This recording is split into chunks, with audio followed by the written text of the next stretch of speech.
Konnichiwa.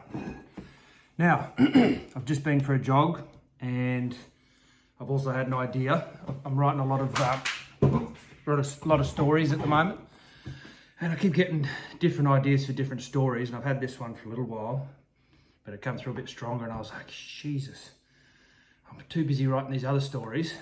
This is another one I'm just going to have to say to the camera. Also got a haircut. I'm just going to have to say this story to the camera so that I don't have to write it out. So it's about 75% worked out. So let's go. All right. There's this fella, and he's about my age, and his name's Alan. No, it's not. All right. So there's a fella, his name's John, and he works in an office, and he doesn't even know what he does in the office. He just, if he works harder, they give him more work. If he works less, no one even notices. I think he works for Department of Transport or something. But anyway, he really doesn't like his office job, and the highlight of his day is going for a jog in the morning. And every morning he runs past the river, or down the river, on the side of the river, not in the river. He runs down the river and under this bridge.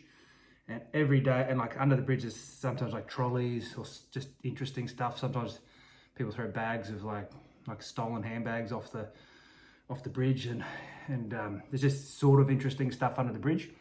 Interesting people sometimes he just waves at some homeless people. It's basically the highlight of his day because he's not sure what's going to be under the bridge.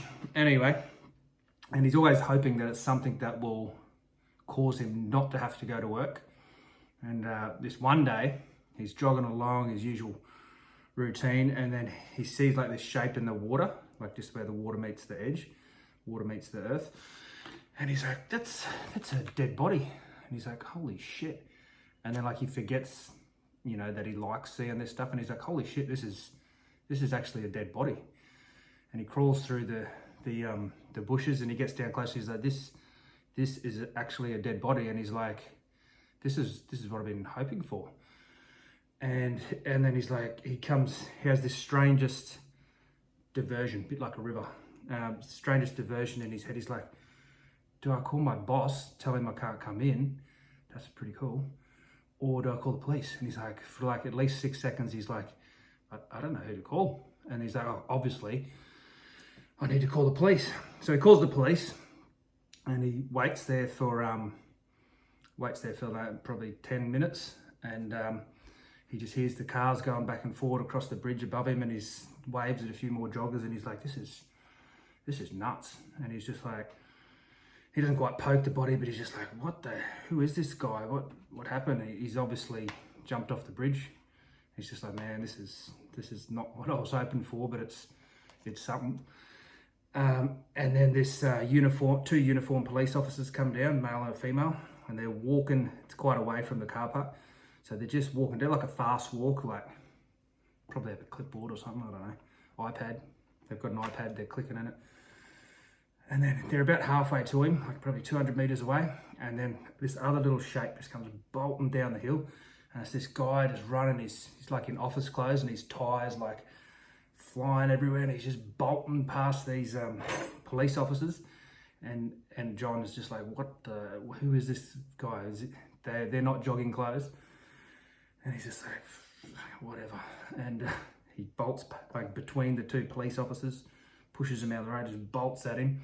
And then he gets there and he's like puffing, and he's a little bit overweight. He's puffing, he's like, there's been a reporting of a possible suicide. Is your name John Smith? And he's like, yeah. And he's and who are you? He said, oh, sorry, I'm a detective Bob. I'm Detective Bob Donut. No, I'm Detective Bob. I've just got a few questions to ask you. Just come up here out of the bushes. And they get up onto the path, and then he's like, okay, so just ask those normal police questions, like, what time did you come past? And John gives him exact time because he's been waiting for this moment for like 6 years, no, maybe 11 years. Gave him the exact time, and he'd already written some notes out in his phone, and he's like, this is kablam blah blam. He said, I haven't touched the body. Looks like there's a wallet in his pocket. I haven't touched it. There's a bit of bulge in his pocket. Blah blah blah. And then just like he's had enough time to answer a few questions and get out of the bushes. And the other two police officers turn up, and Detective Bob says, you know, can you guys deal with sectioning off the area, blah, blah, blah. And he asked John a few more questions, and he said, I'm going to have to ask you to come down to the office, down to the station. And he's like, all right, no worries. And he actually, I don't know if this is actually would be allowed, but he's like, John's like, well, I don't have my car here. I think from what I know, the station is, you know, 6 or 7 kilometers from here. So do you want me to Uber it? Do you want me to go with you? And he's like, mate, come in the car. Let's go. So they jump in the car.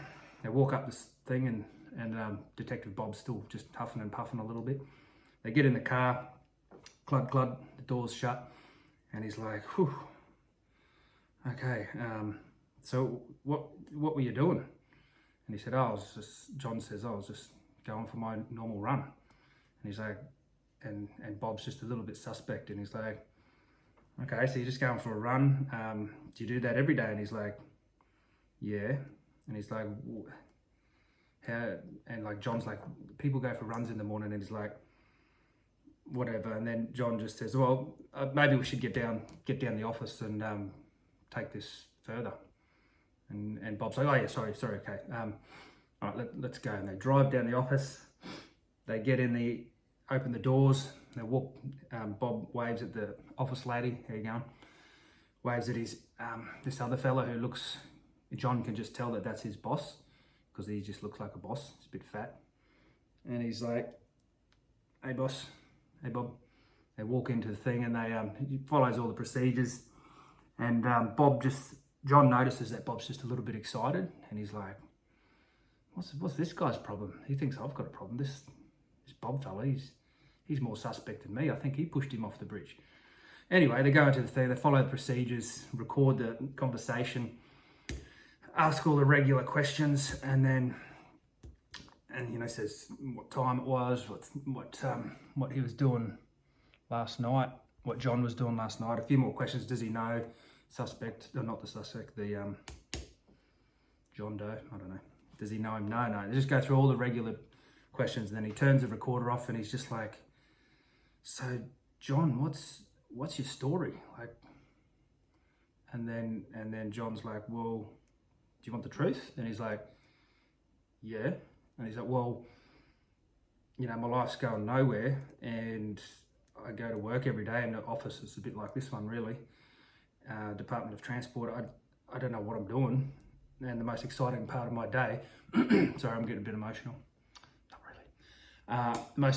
The most exciting part of my day is going for a jog. You know, like I find weird stuff under the bridge. Just love getting out. I love waving at people that are running the opposite way. I just love it. And I look at the river. I go every day. So like, as the tides are changing, I can almost tell you like 3 weeks in advance where the river will be at the time when I run past, and then Bob gets suspect again, and he's like, oh shit, you seem to know this area well. And then John's like, dude, it's a suicide. I didn't kill him, all right, I found him.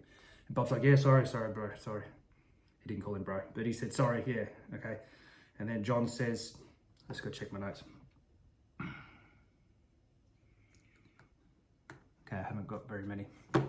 So they get down the office, and he's like, well, John says, can I ask you what your story is? And he's like, oh, that's not really procedure. And he's like, well, the recorder's off, so what's your story? And he's like, well, pretty much the same as you. Like, I used to be a uniformed police officer. I used to be out on the street. I used to love it, and just getting out, getting mad at people, giving some speeding tickets, bloody, just getting amongst it. I sort of miss it. Like, just listening to you, John, like, it's just dawned on me now that that's what I miss. I've been stuck in this friggin' office like for too many years now, and I'm getting paid more, but I don't like it.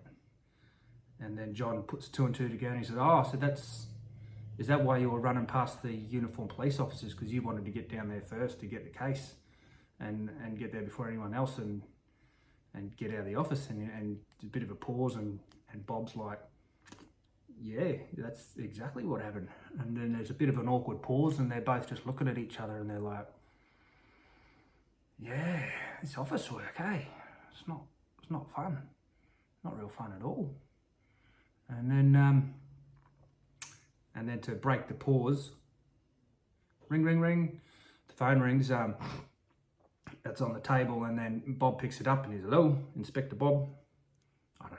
That's a weird name, Bob. Anyway, Inspector Bob, and then he's like, yeah. Okay. Right. Okay.